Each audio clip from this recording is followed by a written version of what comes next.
And speaking of missed tricks, we're such a fan of all three of you guys, but there's a moment we feel was a really missed opportunity, which is at the end of the episode when you and he are together in the cottage or whatever, and you're about to walk home across the moor.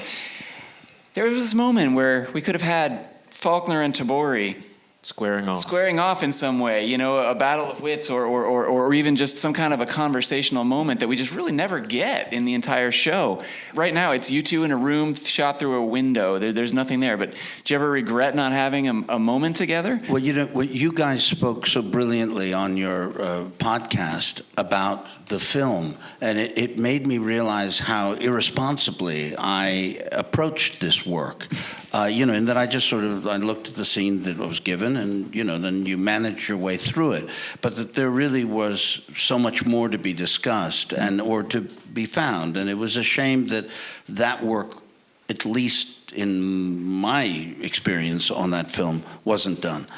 And yeah, I think it doesn't make any sense to me when I see it, and I watched it the other day, and I go, I'm in the house, and that poor girl is tied up downstairs screaming, and Ted Hardwick hears it, and he hears it, and goes down and lets the dog loose, and there I am sitting smoking a cigar with, you know, a stick up my rear end. It doesn't make a bit of sense, and it would seem to me that there's a fair amount of problems between he and I, and it would have been lovely, but that wasn't the course for that film. It wasn't in the script, and it's not in the story. But